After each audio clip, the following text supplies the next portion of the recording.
Dr. Robert Stubblefield and Steve Richins, brought to you by the Ayn Rand Center UK. Our special guest today is Dr. Dan Norton. Dan has a PhD in philosophy from UC Davis. He also has a very good YouTube channel where he appears on right-wingers and left-wingers alike, and he sometimes will savage them. So watch out. And he also does this from an objectivist perspective. Our topic today is physicalism, which is a multifaceted, complex topic. So I'm going to turn that over to Lee for a little bit of intro on that. Oh, a multifaceted, complex topic. I'm hoping that Dan will simplify it for us. Well, we'll see. But no multiple worlds. I do want to say one thing. I'll say this. I'll start off. I've got something else we need to do here, but before I do that, I want to warn Dan that we want to keep it clean here at the Cutting Edge. We want to keep it clean. That as much as possible, we want our discussion free of analytic philosophy jargon. So if you start talking about possible worlds, you're going to be punished severely. I'm going to roll my eyes at you. So there, as much as possible. All right. So with that, let me start by reminding people. I have a reminder written out for me here about the conference in Spartanburg. Please join us this October on the beautiful campus of Converse University in Spartanburg, South Carolina, for a 3-day immersion in romantic music and the visual arts. As noted, objectivist artists and intellectuals celebrate some of the greatest artworks from the 19th and early 20th centuries.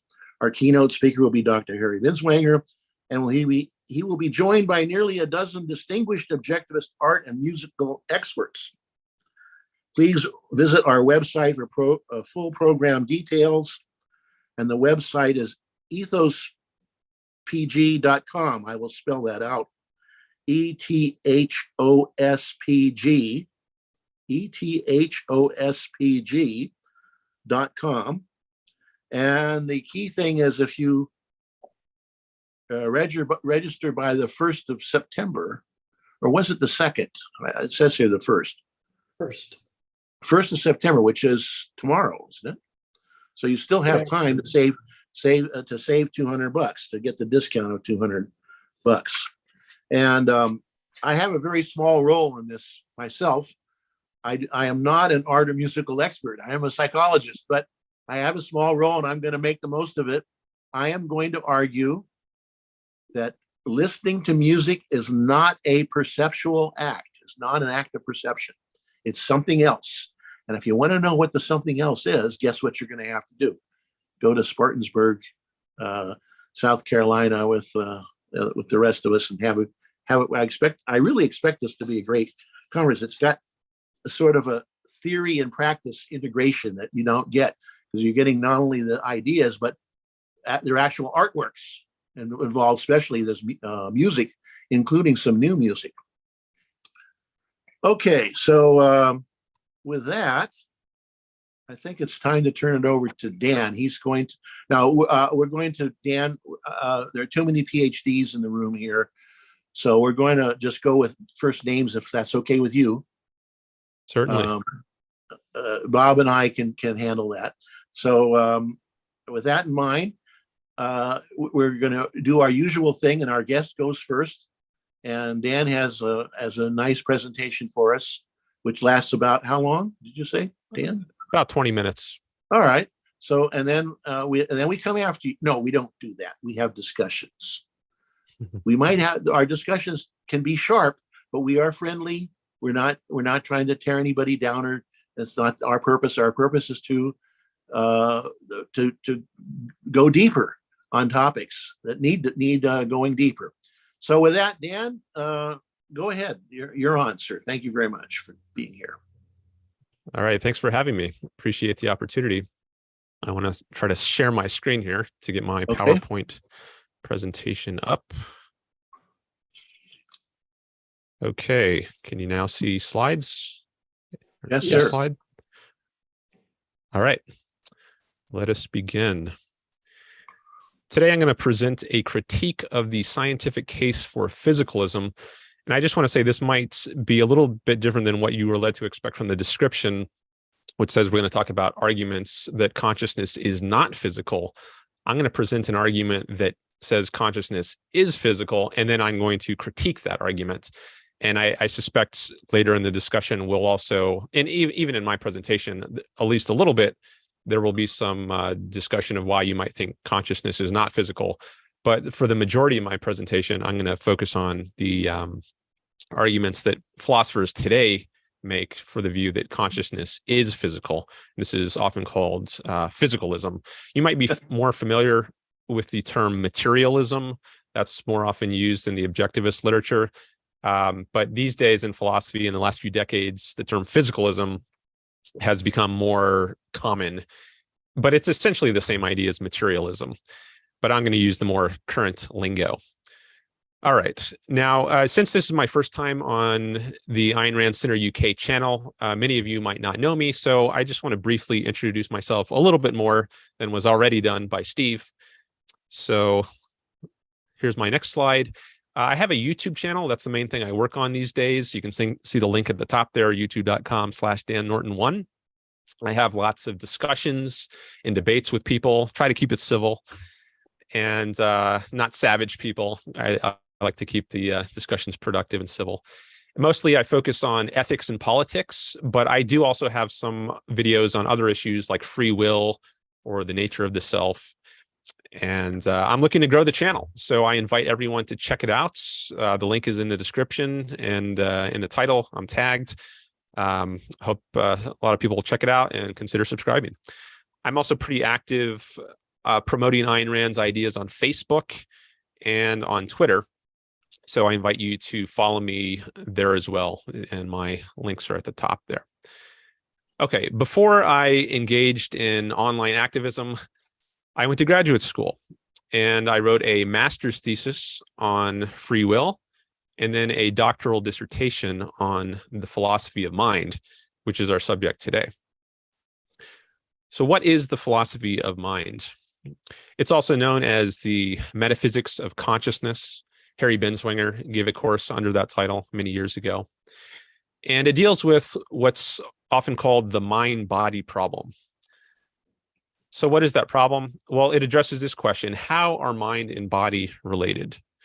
There are other ways this could be put. Sometimes it's put in terms of the mental and the physical. How are the mental and the physical related? Or how are consciousness and matter related? There's different terms that are used, but it's essentially all getting at the same thing. But what would give rise to these sorts of questions? Why would anyone be led to wonder about how the mind and body are related? Well, to understand that, we have to go back to the time of Descartes, a 17th century philosopher. Descartes was what's called a dualist. He held the view that the mind and the body are two fundamentally distinct or different things. Why? Well, he observed that they have different sorts of properties. For example, the body is a spatial, extended thing. Extended just meaning something which has size. He called it res extensa. That was the Latin term he used for extended thing. So the body is a spatial, extended thing. And the mind, he thought, was a non-spatial, non-extended thing that thinks, which he called res cogitans. Moreover, he thought that these two things, or substances, as he called them, that they could interact with each other. But a question arises as to how. At least this is a question that some philosophers following Descartes asked him. For instance, Pierre Gassendi and Princess Elizabeth of Bohemia. They raised what's called the problem of interaction. What is this problem? Well, the question was this: how can a spatial extended thing interact with a non-spatial, non-extended thing? For one thing to move another, there must be contact between them. But how can contact be made with a non-spatial, non-extended thing? So this was a puzzle that philosophers wrestled with, and some solutions were offered to it. So here are some possible solutions to the interaction problem that followed in the wake of Descartes. One route you could take is to say, well, actually, mind and body don't actually interact. Interaction is just an illusion. This was a view taken by the philosopher and also mathematician Leibniz. He had a view which has been called pre-established harmony. It might seem that when we make a choice to cause one of our limbs to move, say, that it seems like our consciousness, our mind, is causing this event out in the physical world, the motion of one of our limbs. But in fact, the mind and the body are on independent causal chains, and neither is interacting with each other. It's just an illusion. God has set things up in advance. He's pre-established a harmony, which makes us think that when we make a choice, that's the cause of our arm moving. But in fact, the arm motion and the choice are entirely causally unrelated. So you get around the interaction problem by saying there really is no interaction. It's just an illusion. Now, you might think that's an unsatisfactory solution. And here's another solution that you might take to the interaction problem. You could say, well, the body and other apparently physical stuff, for example, rocks, are fundamentally mental. So there really is no fundamental difference between the two. This is called idealism. So even a paradigmatically physical thing like a rock, on someone like Bishop Berkeley's view, is actually a mental thing. It's just an idea or an image in your mind. So here again, we don't have to worry about interaction between two fundamentally different things, but because everything is fundamentally the same sort of thing, just some sort of idea. Now, you could take the other side of this and say that the mind is fundamentally bodily or material or physical, and assimilate everything to the material realm instead of assimilating everything to the realm of ideas or the mind. So this last route is called materialism, or in more recent days, physicalism. And someone like Thomas Hobbes was a materialist. So on his view, something like an idea is really just the motion of some particles in your brain. So there's really no mystery about interaction if you assimilate the mental to the physical in this sort of way. They're both fundamentally the same sort of thing. Now, you might think these views get around the problem of interaction, but they face problems of their own. And I think that's a plausible position to have. So you might think there are problems with these solutions, and namely the sorts of problems that might motivate one to be a dualist in the first place, like Descartes. So he noticed that there were these property differences, like extension. It seems like physical things are extended, but mental things like the mind are not. So if things have different properties, you might conclude they're different things. And it's just kind of it strains credulity to think that you can really assimilate mental things into the physical world or vice versa. You might also point to other sorts of properties aside from just extension, like mass and charge. You might think like things like electrons and protons, they have some kind of mass or charge. But what about mental things like a belief? Can your belief that 2 + 2 is 4 have a mass or a charge? Well, that might seem kind of strange. So there again, that might lead you to think that actually, no, we are dealing with two fundamentally different sorts of things here. We can't just assimilate one to the other. You can also pick out properties that apply to the mental that don't, on first glance at least, seem to apply to the physical. For instance, mental phenomena like beliefs can be either true or false. But can physical phenomena be true or false? Can an electron be true or false? Well, that seems kind of weird. You might think electrons just are. They don't have a truth value. They're not true or false. So again, this motivates a dualist kind of view. We're dealing with two fundamentally different things here. Volition or free will, that's another feature which you might think distinguishes the two. It might seem that our mind can make free choices. We can control our own behavior. But can physical things like rocks or atoms, do they have any volition? Well, it's not clear that they do. So you can either get around the problem of interaction by positing these other views, or you could say stick with dualism and try to make sense of that. There are challenges to all of these positions, and philosophers have raised various solutions, but you might think the solutions have problems of their own. Now, I'm not going to go through the entire history of the philosophy of mind, but I'm going to fast forward through the centuries up to the present day. So today, most philosophers, at least in the Anglo-American world, are some sort of materialist or physicalist. And the question I'm going to answer today is why? That's the first question, at least. So why have most philosophers today accepted a materialist or physicalist sort of position? And to understand the answer, we have to look at something called the causal argument. This is what might be the most popular argument that philosophers use to support physicalism. So how does that argument go? Well, there are three premises to the argument, followed by the conclusion. I'm going to go through each one step by step. So here's the first premise. Consciousness has physical effects. And you see that represented over on the right, just in a diagram form. We've got C standing for consciousness, P standing for physical effect, and then the 1 and 2 are just different times. So at time 1, there's a conscious cause. The arrow represents a causation there. So consciousness brings about or causes some physical effect. For instance, I make a free will choice with my mind, and that causes my arm to move. So consciousness is bringing about some physical effect. Okay, pretty straightforward. So now we can go to the second premise.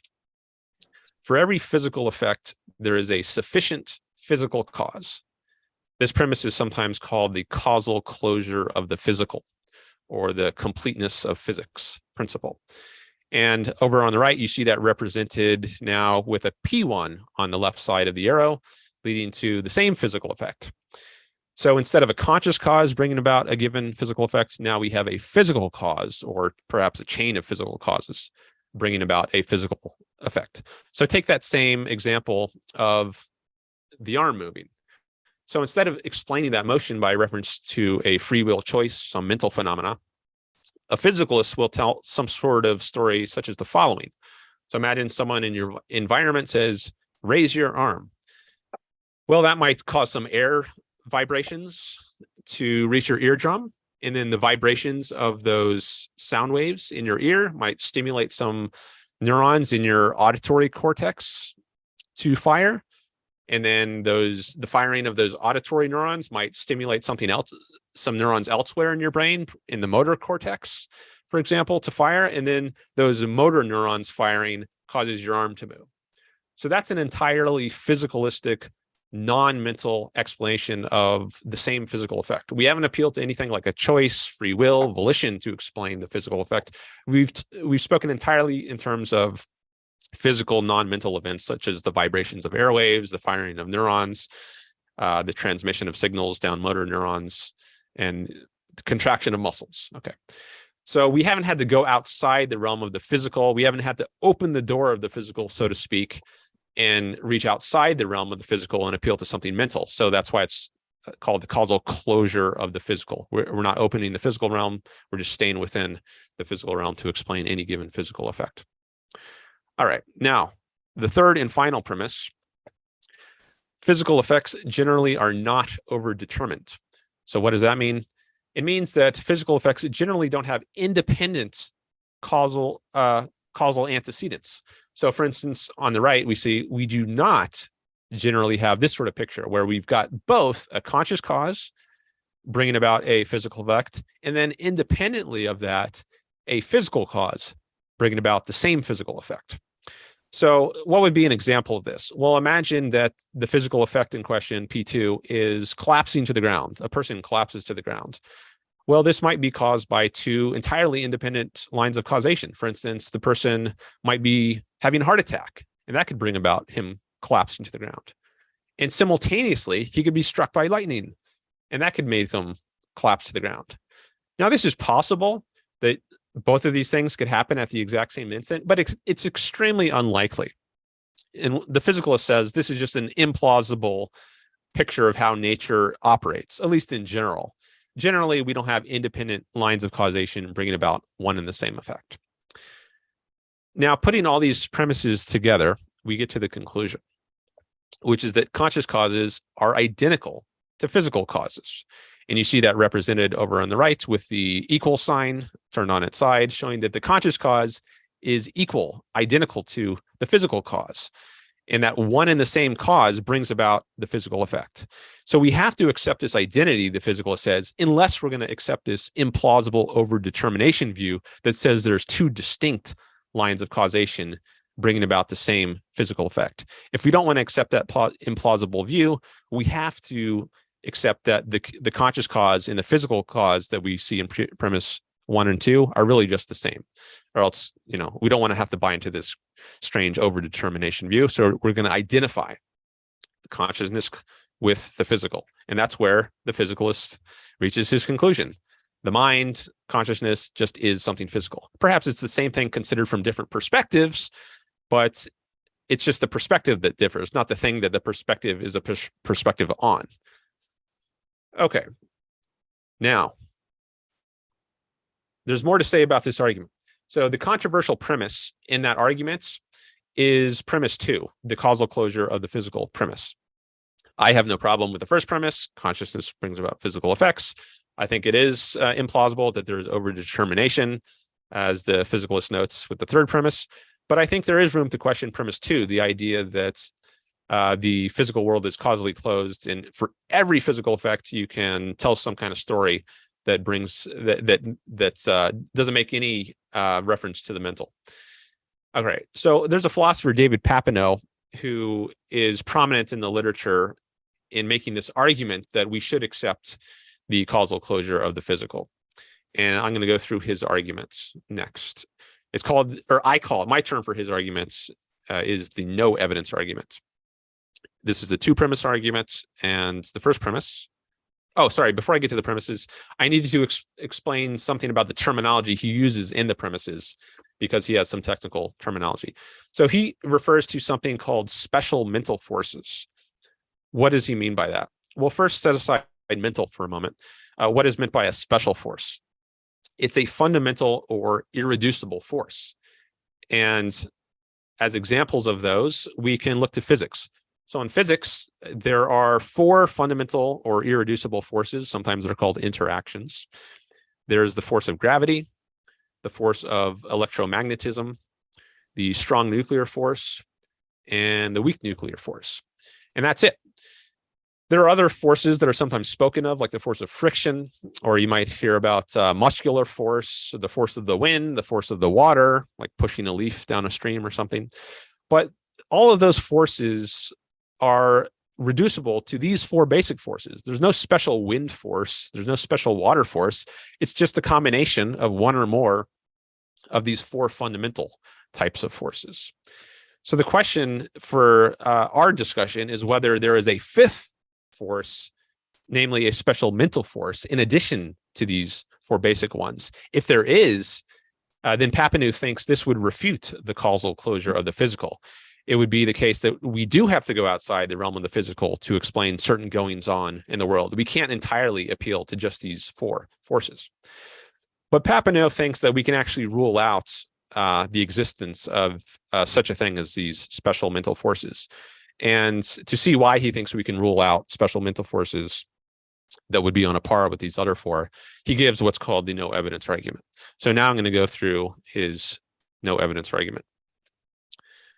Okay, first premise states, if there were special mental forces, then we would have found scientific evidence of them by now. Second premise, we haven't found scientific evidence of them by now. Conclusion, there are no special mental forces. Now, the abstract form of this argument I have over towards the right in orange. It's just this: if A, then B, not B, therefore not A. And that is a valid argument form, meaning that if the premises are true, so is the conclusion. But the question is, are the premises in fact true? And that's where I think we have some room to doubt. If they're not true, then this is not a sound argument. It might be valid. If the premises are true, the conclusion follows, but the premises might just not be true, which would not then deliver a true conclusion. So I'm going to say that there's room to challenge premise 1. And in particular, there's room to challenge it because of Papineau's notion of what would constitute scientific evidence, which is mentioned in that premise, and I have here in green. So what in Papineau's view, would constitute scientific evidence of something like special mental forces? Well, he says anomalous accelerations of brain particles. And by brain particles, he just means atoms or molecules in the brain. So anomalous accelerations are accelerations that cannot be accounted for by the fundamental physical forces. So those four forces that we saw earlier, the force of gravity, electromagnetism, strong nuclear force, and weak nuclear force. If there's some acceleration or a swerve, he sometimes calls it, if there's a swerve of a brain particle, and we can't account for that swerve in terms of the other four forces, either alone or in combination, then that gives us reason to think, well, maybe there's some other force operating in the brain, maybe a special mental force, since we can't account for this swerve by means of the other forces. So that would motivate the belief that there are special mental forces. Now we can get to my critique. I say premise one is false. So again, premise one claims if there were special mental forces, we would have found evidence of them by now. But why do I say this is false? Well, I say it's false because we cannot currently study the brain in a way that would allow us to get evidence for or against anomalous accelerations of brain particles. We do have technology such as fMRI machines, which allow us to study what's going on in the living brain at some level of resolution. But fMRI is only accurate to about 1 millimeter. Beyond that, it's just, it's all fuzzy. It's not more resolved than that. And atoms and molecules are about 1 million times smaller than a millimeter. I think they're on the order of nanometers. So fMRI just doesn't give us the ability to detect what's going on at the molecular or atomic level. So we can't observe atoms or molecules in the brain, let alone figure out whether they're behaving in an anomalous sort of way.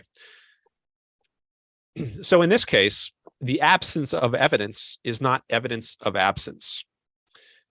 And just to fill in, flesh that out a bit more, the absence of evidence of anomalous accelerations in the brain is not evidence of absence of anomalous accelerations in the brain.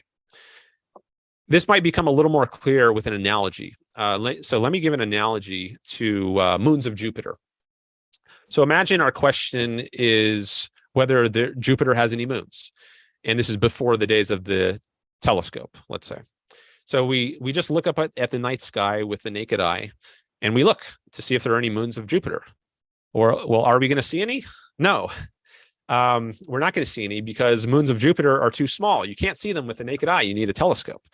So when we just look with the naked eye, there's going to be an absence of evidence of moons of Jupiter. But that's not evidence of absence of moons of Jupiter. At least it's not good evidence of absence. To have good evidence of absence, we need to have the appropriate tools. We need something like a telescope. If we had a telescope and then we pointed it at Jupiter and still saw no moons around it, then that absence of evidence would be evidence of the absence of moons of Jupiter. Well, I say likewise in the case of anomalous accelerations, we're not in the position of having a telescope. So the absence of evidence of anomalous accelerations is not evidence of their absence. They may well exist, but we're not in a position to detect them. So to summarize my critique of the no evidence argument, I say the no evidence argument against special mental forces fails because in this case, the absence of evidence is not evidence of absence. And as a result of that argument failing, we can say that the causal closure of the physical lacks scientific support. Because remember that we were using the no evidence argument, or Papineau was using the no evidence argument to support this premise two of the causal argument, the causal closure of the physical. So the argument that supports that principle, causal closure, fails. And as a result, the argument in which that premise appears, the causal argument for physicalism, that fails. And so we can't accept the physicalist conclusion.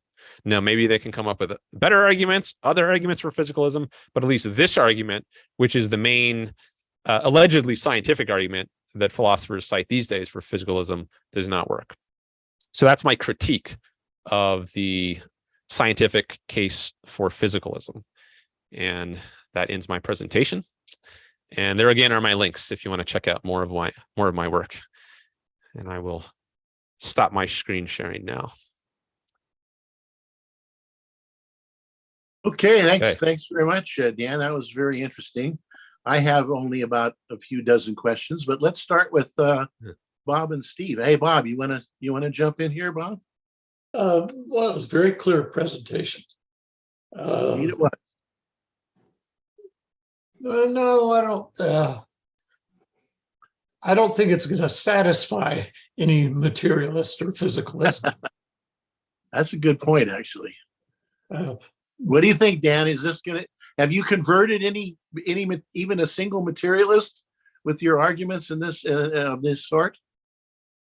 I don't know that I've converted any, but I've gotten some materialists to say that I've made good points. I mean, that all the 5 people on my committee were materialists or physicalists, and they passed me at least, and my advisor, who I worked most closely with, thought I made good arguments, and I'm not aware of any counter arguments. I don't think they're trying to refute me necessarily. They just want to see a rigorous and charitable or just interpretation of the physicalist view, and they want to see sheer engagement with their views. And I guess they thought I at least passed on that score. Now, in the dissertation, I do address various objections. So I don't know what objection, if you have any objections in mind, Bob, I would be interested, because you said you didn't think this would convince a physicalist. So if there's something in particular that you think a physicalist would say in response, I would be interested to hear what that is. In my dissertation, I do have an objections and replies section. So maybe some of what you have in mind overlaps with that, but I'm happy to discuss any objections to my critique. And just want to note one other thing here. So this is not an argument that physicalism is false. It's an argument that their argument that physicalism is true doesn't work. So I just want to make that distinction. There's room for people to still argue for physicalism, but I don't think this way of doing it works. Yeah, I don't have a content level premise or explaining why I don't think anybody would be convinced. I've got a psychological premise, and that is that, well, I don't believe that anybody really lives by the materialist premise, and yet they can't help themselves but to argue from it. So anyway, I don't have anything other than a facetious comment about about your critics. Okay. How about you? Well, Steve? I actually go ahead. I do have a section in my dissertation where I consider the idea that physicalism is actually motivated just by prejudice, because I think the evidence in favor of it is really inadequate. I flesh this out in much more detail in the dissertation. I think it just has a gaping hole. It's very obvious. I think the point I make in this presentation about not being able to get evidence for the physicalist conclusion is pretty straightforward and obvious. I don't think it takes a genius by any stretch to make this sort of criticism. So I feel sometimes like I'm the boy who said the emperor is not wearing any clothes. It's a very obvious point, but I don't think many people are making it. And I think it needs to be made. Let me tell you, you say it, I've lost something here, but let me tackle this from the standpoint of someone who was a physicalist and had an argument for it, and not a very sophisticated one, because I'm talking about myself as a freshman in college. When I was a freshman in college, I was definitely a physicalist because I was a physics major at that point. And young, ignorant, arrogant physics majors think of physics as the study of everything. Physics has illuminated everything that it's touched, has been illuminated by physics. So there's actually some good reason from that. I would say it's an inductive argument that is not conclusive, is the way I would put it. That physics is the study of everything. And physics is deterministic or indeterministic. And neither of those, well, that's another, I'm getting a little bit off here.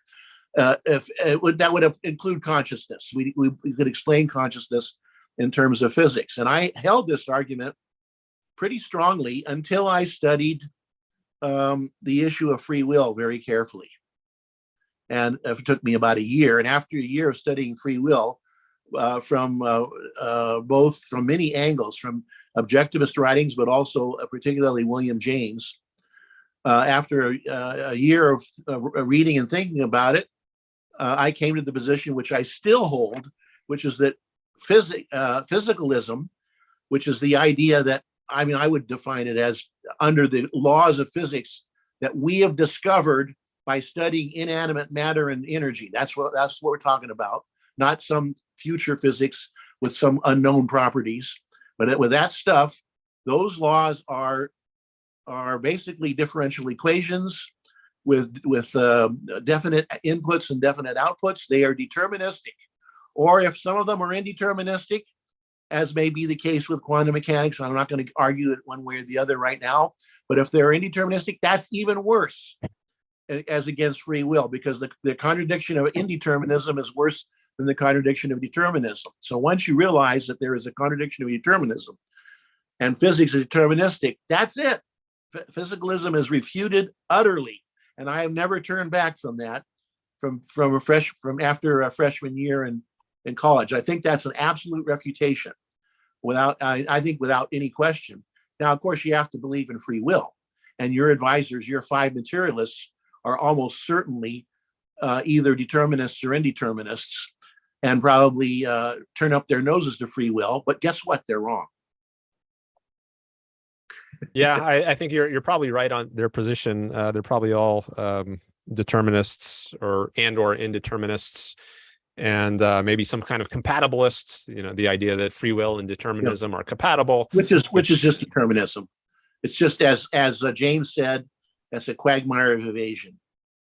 Yeah, I quote that. I have in my dissertation, there's an intro section about free will. Free will actually motivated my interest in the subject. It seemed like free will was threatened by physicalism, if physicalism were true.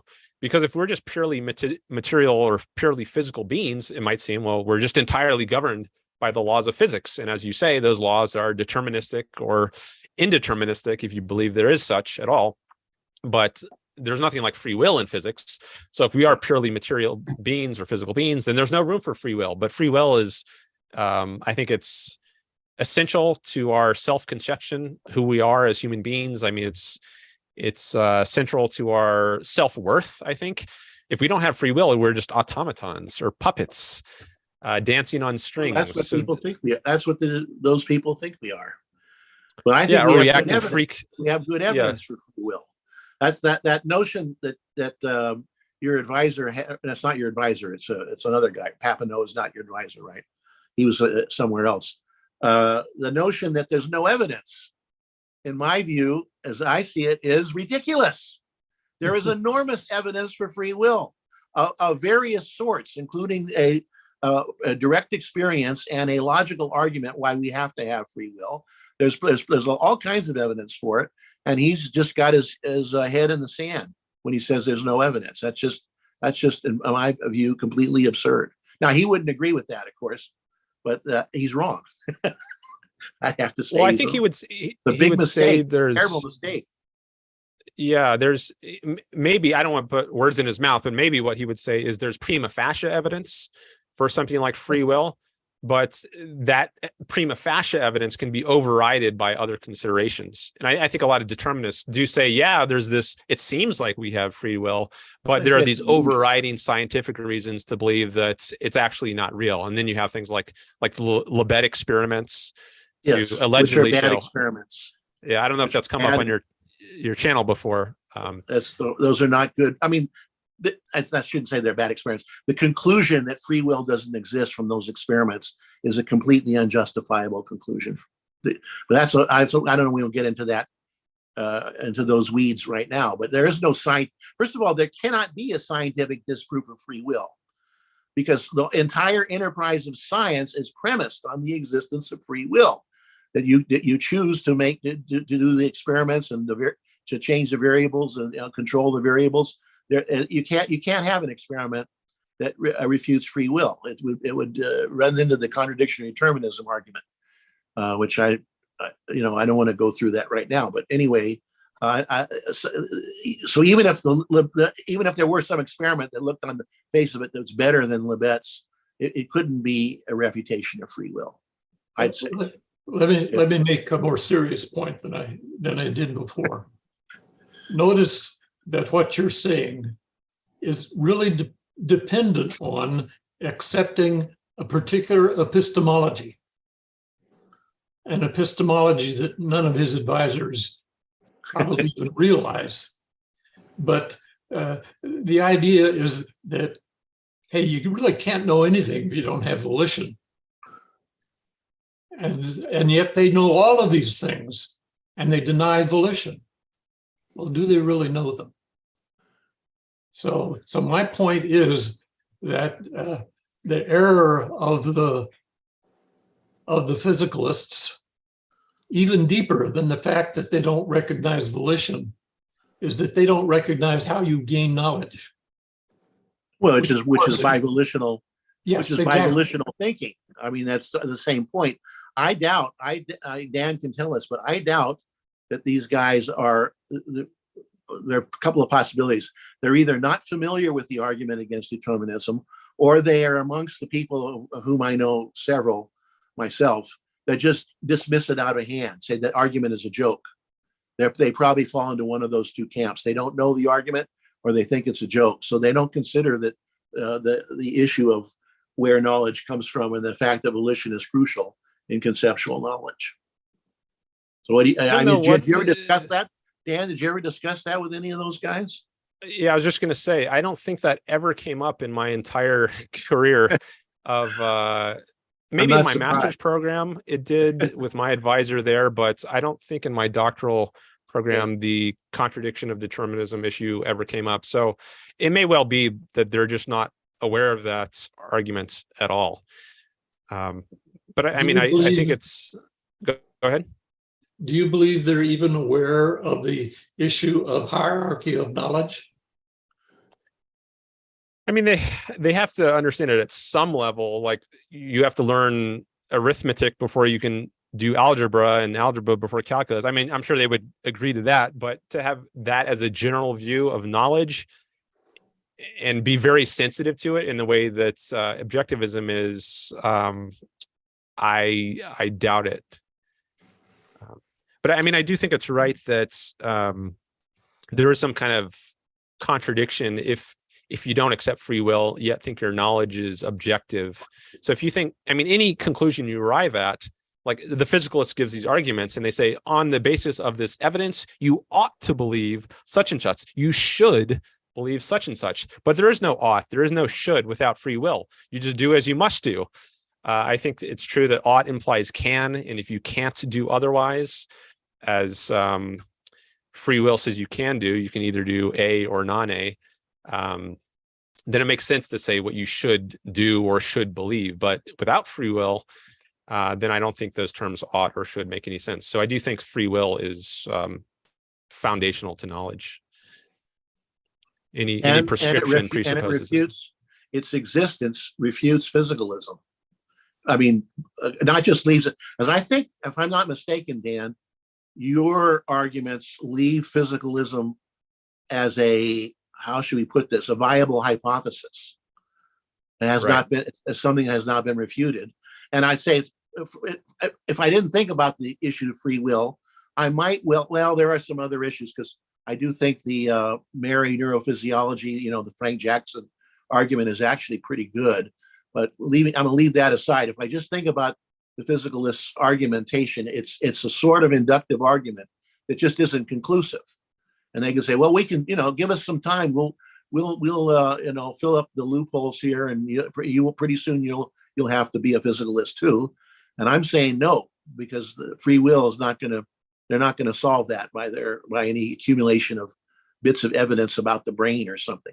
That's not going to change anything about the fact that free will exists and is necessary for conceptual knowledge and is not described by the laws of physics. Does not, follow. There's a YouTuber named Sabine Hassenfelder. You ever listen to her, Dan? She's a theoretical physicist, and she's pretty good a lot of the time. She's pretty good. She is a rabid determinist. And she gave a pretty good argument if you hold to the notion that physics is everything. Her argument is pretty good. I mean, you might want to listen to it even if you want a good presentation of that argument.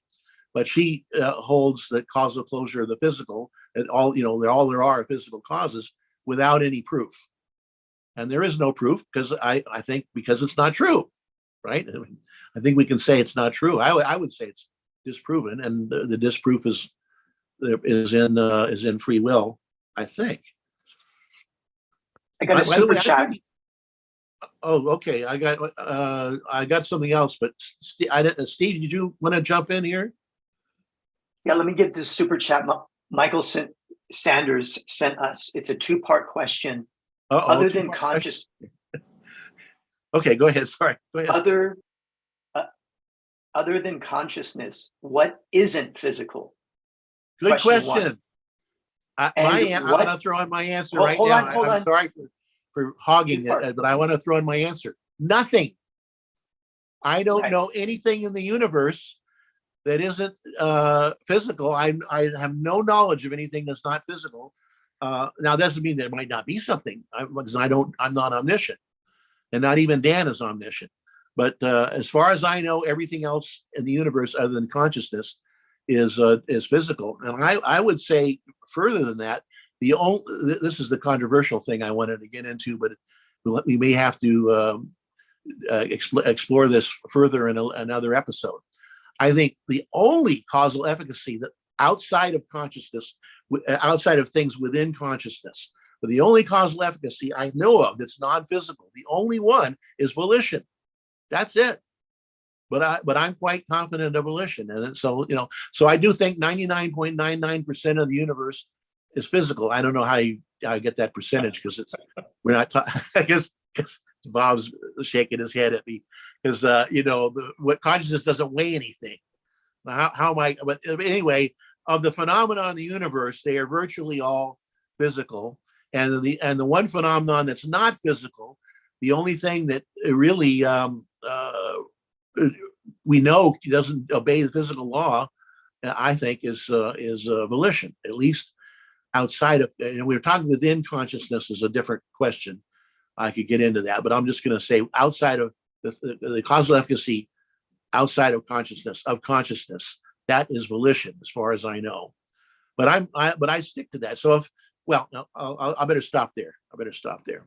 I'm sorry, Steve. There was a second part, right? Yeah, second part is. I got too excited about the first part. Right. And what scientific evidence do you have that consciousness isn't physical? Well, I kind of went over that. My view is that it's a question of what you mean by scientific evidence. Is introspection part of science? I say yes. Now, if you're a behaviorist, you'll say no, but I say yes. And there is, in addition to that, there is the argumentation, which is, I guess, philosophical, about the contradiction of determinism and why, and also you can flip that on. I have other things to say about how volition overcomes the contradiction of determinism, and those are all legitimate pieces of evidence, whether you want to call them scientific or not. I certainly I'd call introspection scientific. Let me make a couple of relevant comments. What, in fact, is physicalism, and what, in fact, does it study, and what, in fact, does it get its answers from?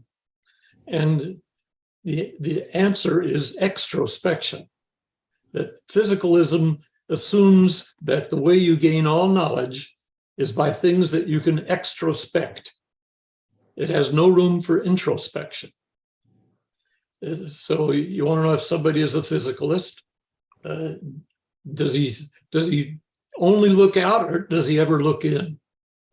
Does he ever base any of his conclusions on what he can do by examining his own mind? Or is all of that out to him? So yeah. Can I add something, or you have more, Bob? No, well, that was the main point. Go ahead. Okay. I get just before I get into my main point, I want to say I had a really good experience with my advisor. So even though he is a physicalist or a materialist, he was very helpful and supportive of me working as I was working on my dissertation. And I even had many conversations about Ayn Rand with him, and he was very open and respectful to discussing her. So I really appreciate that about him. And I'm still in touch with him. He had to be. He had to be. There was no choice involved. He had to be good to you. All right. As he might say. Okay, that being said, just to the super chat question, I think there's as to whether is there anything other than consciousness that's physical? That raises the question of what non-physical. Yeah, right. Anything other than consciousness that is non-physical. This raises a deeper question of what does physical even mean, which we haven't really got into in this session so much, but that's an entire genre of the literature. There's a whole literature on this. One philosopher wrote an article called The Body Problem, not the mind-body problem, but just the body problem. And the problem being, how do we even define this term physical? And that's a challenge unto itself. And there's a whole lot that could be said there. There's one thing that comes up in these discussions is something called Hempel's dilemma. How should we? One proposal of how to define physical is the sorts of things that physicists study. But then there's a problem if you think everything is or is reducible to the sorts of things physicists study, the things they're aware of today, like electrons, protons, quarks. Is it true that everything is physical in that sense? Well, it seems likely that it's not true, because physics is also always developing and discovering new things. Like there was this Higgs boson particle that was discovered some years ago, and that wasn't in the ontology or the roster of fundamental existence until recently. So we can't say that everything is physical if that just means everything that is part of current physics, because that's probably going to evolve and change. But then if we say, okay, well, what counts as physical is anything that figures in the final completed physics, if we ever reach such a thing, a million years from now, well, who knows what that physics is going to include? For all we know, maybe it will include the mental. Maybe we'll determine that the mental is necessary, or something like free will is necessary to give a complete account of the goings on in the world. But then if even something like the mind or free will is necessary to include in physics, well, then it just becomes trivially true that physicalism is correct. If we're just going to define it as the final completed physics that accounts for everything. So some philosophers have put a stipulation on this called the via negativa, the negative way, where they say, well, the one thing we can say about the physical, even if some of the meaning of that term is vague, is that it's not mental. So if it turns out that the final completed physics is going to include the mental, then we can say that physicalism has been refuted. And Papineau is one who takes this sort of route of saying, well, maybe I can't say entirely what the physical is, but one thing I can say it's not is that it's mental. We're not going to have to include the mental in our final roster of forces. And then he gives his arguments to allegedly support that. But I just want to flag that the very definition of what physical means is a whole issue unto itself. And I think that those philosophers are gone out. They don't understand that knowledge is contextual. Of course, you don't talk about physics as it might be at some time in the future, because we're ignorant of that. You talk about physics as what we know, the laws that we have discovered, but from the study of inanimate matter and energy. And those laws are what they are. And we see what we can explain with that. We see, and they have a certain form. I really recommend Sabine Hasselfelder on this, not her conclusion that free will doesn't exist, but the fact that free will is not consistent with physical explanation. She does that quite well, and without falling in any trouble, any of these troubles that your philosophers have, because they don't know about the contextuality, that knowledge is contextual. I think that's my assessment of their basic problem. I don't think I was clear enough when I made my point just prior to this discussion. We know what is physical, in effect, by saying anything we learn by introspection is in the physical realm. No, the other way around, Bob. You said you meant extrospection. You meant Yes. extrospection. Okay. Yeah. Geez, I had a McConnell. I just have to do my job here is to fix you guys when you go backwards. Anything that physical is what you can learn by extrospection. And if that's true, you're totally blind to anything that is mental. You won't learn anything about the mind by looking at what mental creatures do. You have to introspect in order to learn anything at all about something mental. So that I think that's really the fundamental answer to all of these people who are saturated with physicalists. I think they might, at least some of them, acknowledge something like introspection, but they think that's just giving us a different mode of presentation of the same thing that we get by extrospection.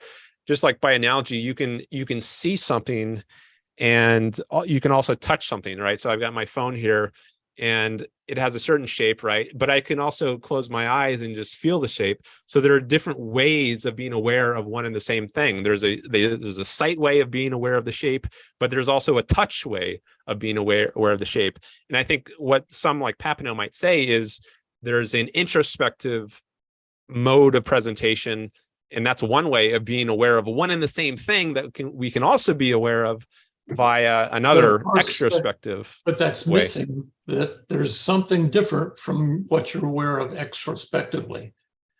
For example, using awareness is a stolen concept for them, I think.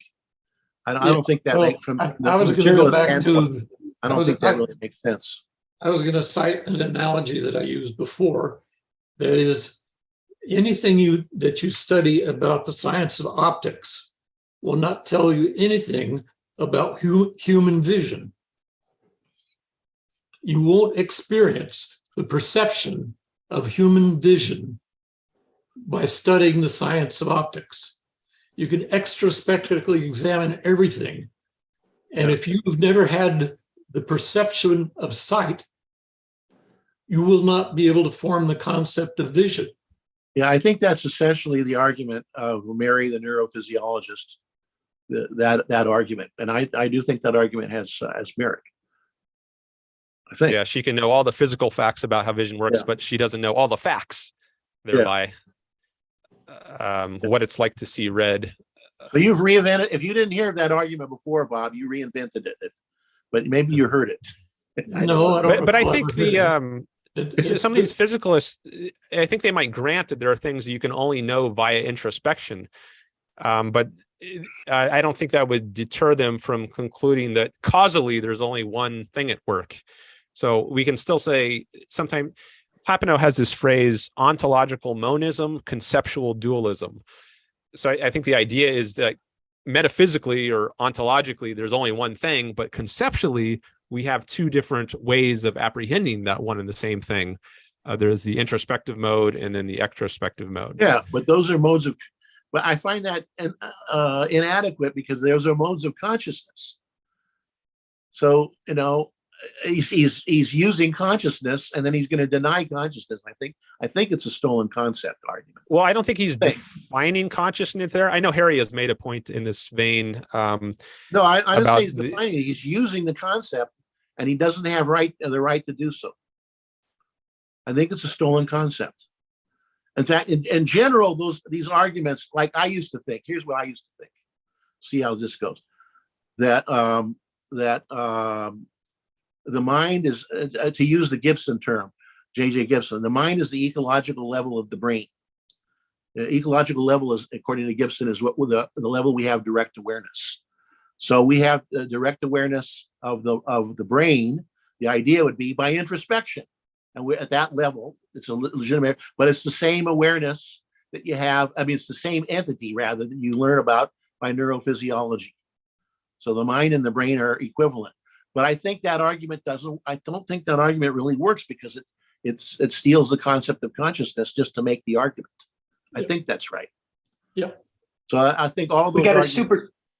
Yes, sir. We get another super chat. Yeah. When you guys give up. Okay, ready? Yeah. Okay, from from Gene Walters, 20 bucks.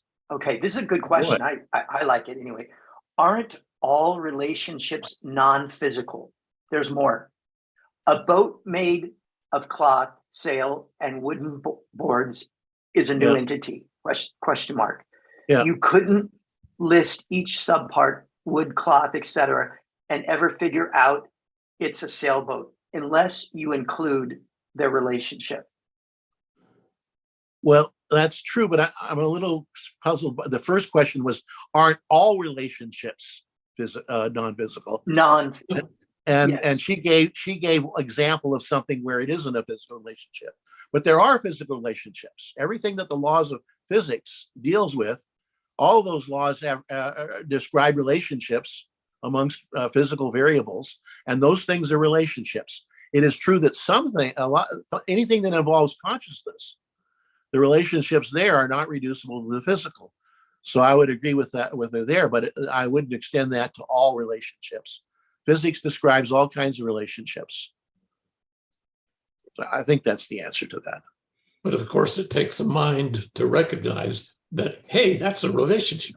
Yes, it takes a mind to recognize it, but but it's out there. It's out. That's right. It's out there to be recognized.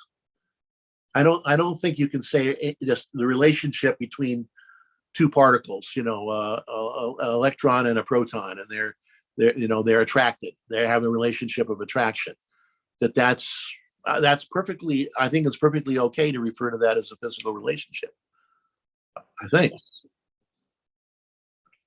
I'm not sure what to say about that. I'm thinking, my mind is going back to, well, what do we mean by physical? How are we defining physical here? Physical is something that conforms to the laws of physics, which are mathematical equations. Generally speaking, they're differential equations. Newton's laws, Maxwell's laws, Einsteinian relativity, and quantum, Schrodinger's equation. I don't know if that covers, my expertise in physics is limited and outdated anyway, but it's something like that. Those laws describe physics, and that's what physics is. It consists of those laws, basically. Oh. What's described by those laws, and a lot of things are seemingly perfectly described by those laws. Or actually, Hassenfelder in her latest version refers to the standard model of particle physics as kind of what's wrong with my definition that something is physical if you can gain knowledge of it purely by extrospection? I think the problem there, and it's a kind of a picky problem, is that physics is a particular science. And this actually, let's start at the beginning. This comes before this. Let's don't have any innate knowledge. Before the science actually comes before. In other words, people can do what you did, Bob, by differentiating, making that differentiation, can be done by somebody who knows nothing whatsoever about physics. So it kind of antecedes physics, I guess I would say. So it's not that it's wrong. It's just that it's and it might be a better way of thinking about it, but it's not equivalent to physics, I don't think. Well, I was saying physical, not physics. I mean, physical is an adjective. I don't know. Is this thing physical or mental? And the way you know it's physical or mental is by what action did your consciousness use? Did it perceive it, or did it process something that you'd perceived before? Okay. Did you? Daniel is suggesting that we should move to Clubhouse.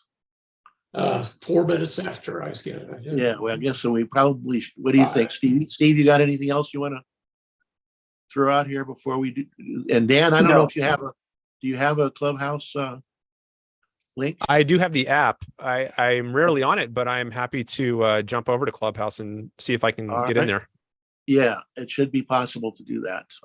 So I guess we should, unless Steve, anything else? What's the name of the room? We want to repeat. Stay on, and Daniel will guide you. Okay. Stay on for a minute. Well, we also want to repeat the advertisement for the Spartanburg conference. By the way, Spartanburg has only one S. It's not Spartansburg. the Spartanburg. Spartanburg. Is that what I said? I don't remember. Okay, And the Spartanburg. conference is There's only Resurrecting There's Romanticism. only one Spartan there. There aren't 300 Spartans. There's just one.